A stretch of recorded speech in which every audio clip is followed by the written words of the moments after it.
Hi ಸ್ನೇಹಿತರೆ, ಎಲ್ರಿಗೂ ನಮಸ್ಕಾರ. Welcome back to my channel. ಎಲ್ರಿಗೂ ನವರಾತ್ರಿ ಹಬ್ಬದ ಶುಭಾಶಯ. ಸೊ ಇವತ್ತು ನವರಾತ್ರಿ ಮೊದಲನೇ ದಿನ. ಇದು ನನ್ನ ಮಗನ ಸ್ಕೂಲಲ್ಲಿ ಹಿಂದಿನ ದಿನ ಅವರಲ್ಲಿ ದಾಂಡಿಯಾ ಅಂದರೆ ನವರಾತ್ರಿ ಸೆಲೆಬ್ರೇಷನ್ ಇರುತ್ತೆ.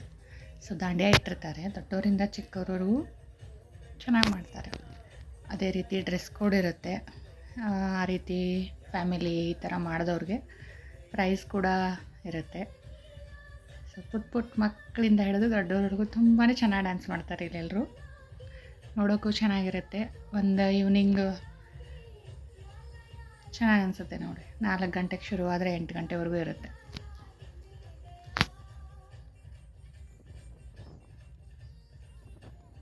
ಸೊ ನಾವು ಕೂಡ ತುಂಬಾ ಎಂಜಾಯ್ ಮಾಡಿದ್ವಿ. ನೈಟೆಲ್ಲ ಲೈಟಿಂಗೂ ಇರುತ್ತೆ. ಸೊ ಚೆನ್ನಾಗಿತ್ತು.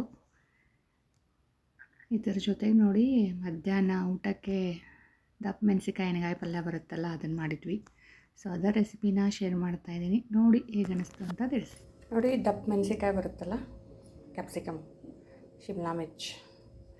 ಸೊ ಇದರ ಎಣ್ಣೆಗಾಯಿ ಮಾಡ್ತಾಯಿದ್ದೀನಿ ನೋಡಿ. ಇದನ್ನು ಒಂದರಲ್ಲಿ 4 ಈ ರೀತಿ ಹೊಳ್ಕೊಂಡಿದ್ದೀನಿ. ಬೀಜ ಏನೂ ತೆಗ್ದಿಲ್ಲ. ಸೊ ಇದು ದೊಡ್ಡದಿರೋದ್ರಿಂದ ಅಷ್ಟೇನು ಖಾರ ಇರೋಲ್ಲ. ಜವಾರಿ ಆದರೆ ಖಾರ ಇರುತ್ತೆ. ಇದಕ್ಕೆ ನೋಡಿ ಕೊಬ್ಬರಿ, ಸ್ವಲ್ಪ ಎಳ್ಳು, 2 ಚಮಚ, ಶೇಂಗಾ. ಸೊ ಮೊದಲು ಮಿಕ್ಸಿ ಮಾಡ್ಕೊಳ್ತೀನಿ.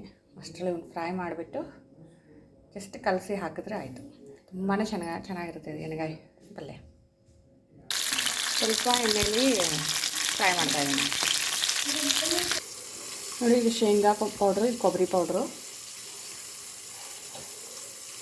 ಇದಕ್ಕೆ ನೋಡಿ ರುಚಿಗೆ ತಕ್ಕಷ್ಟು ಖಾರ. ನಮ್ಮದು ಮಸಾಲೆ ಖಾರ ಸ್ವಲ್ಪ ಜಾಸ್ತಿ ಹಾಕ್ತಾಯಿದ್ದೀನಿ. ರುಚಿಗೆ ತಕ್ಕಷ್ಟು ಉಪ್ಪು, ಸ್ವಲ್ಪ ನೋಡಿ ಗರಂ ಮಸಾಲೆ, ಸ್ವಲ್ಪ ಮಿಕ್ಸ್ ಮಾಡ್ಕೊಳ್ತಾ ಇದ್ದೀನಿ.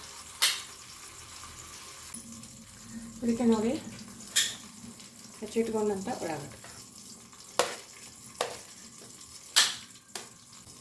ಟೊಮೆಟೊ, ಸ್ವಲ್ಪ ಕೊತ್ತಂಬರಿ ಹಾಕ್ತಾಯಿದ್ದೀನಿ. ಆಮೇಲೆ ಸ್ವಲ್ಪ ಇಷ್ಟನ್ನು ಸ್ವಲ್ಪ ಕಟ್ಟಿ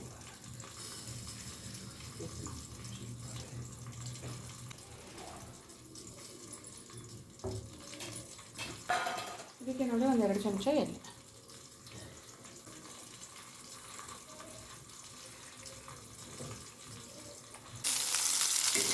ನೋಡಿ ಯಾವ ರೀತಿ ಕಲರ್ ಚೇಂಜ್ ಆಗಿದೆ ಅಂತ.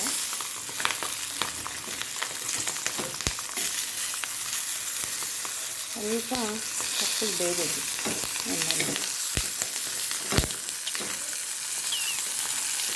ಇದಕ್ಕೆ ನೋಡಿ ಮೇಲೆ ಸ್ವಲ್ಪ ಎಣ್ಣೆ, ಎಣ್ಣೆಗಾಯಿ ಅಂದರೆ ಸ್ವಲ್ಪ ಎಣ್ಣೆ ಜಾಸ್ತಿ ಹೊರಗೆ ತೆಗೆದು ನೀವು ತುಂಬೋದು ನೋಡಿ. ಮೇಲ್ಗಡೆ ಏನು ಕಲಸಿಟ್ಕೊಂಡಿರ್ತೀವಲ್ಲ,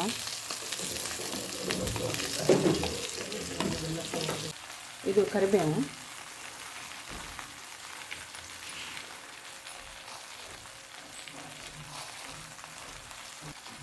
ಸ್ವಲ್ಪ ಉಪ್ಪು. ಸ್ವಲ್ಪ ಗ್ರೇವಿ ಥರ ಬೇಕಂದರೆ ನೀರು ಜಾಸ್ತಿ ಹಾಕ್ಕೊಳ್ಳಿ. ಇಲ್ಲ ನಾವು ಹಾಗೆ ಸ್ವಲ್ಪ ಪಲ್ಯದ ಥರ ಅಂದರೆ ಸ್ವಲ್ಪ ನೀರು ಕಡಿಮೆ ಹಾಕ್ಕೊಳ್ಳಿ. ಸೊ ಚೆನ್ನಾಗಿರುತ್ತೆ. ನಾನು ಎಷ್ಟು ಅವಶ್ಯಕತೆ, ನಾನು ಗ್ರೇವಿ ಥರ ಮಾಡ್ತಾಯಿದ್ದೀನಿ, ಅದಕ್ಕೆ ಸ್ವಲ್ಪ ನೀರು ಜಾಸ್ತಿ ಬಳಸ್ತಾಯಿದ್ದೀನಿ. ನಂತರ ಒಂದು 5-10 ನಿಮಿಷ ಮುಚ್ಚಿ ಬೇಯಿಸಿದರೆ ಪಲ್ಯ ರೆಡಿ. ತುಂಬಾ ರುಚಿಯಾಗಿರುತ್ತೆ ನೋಡಿ. ಪಲ್ಯ ಎಣ್ಣೆ ಎಲ್ಲ ಬಿಟ್ಟಿದೆ ನೋಡಿ. ಸೊ ಪಲ್ಯ ರೆಡಿ. ಅದ್ರ ಜೊತೆಗೆ ಚಪಾತಿ, ರೊಟ್ಟಿ, ಅನ್ನಕ್ಕೂ ಚೆನ್ನಾಗಿರುತ್ತೆ. ಸೊ ಇಷ್ಟ ಆದರೆ ಪ್ಲೀಸ್ ಎಲ್ಲರೂ ಒಂದು ಲೈಕ್ ಮಾಡಿ, ಸಬ್ಸ್ಕ್ರೈಬ್ ಮಾಡಿ, ಹಾಗೆ ನನ್ನ ಚಾನಲ್ನ ಎಲ್ರಿಗೂ ಶೇರ್ ಮಾಡಿ. ಸೊ ಎಲ್ರಿಗೂ ಧನ್ಯವಾದಗಳು.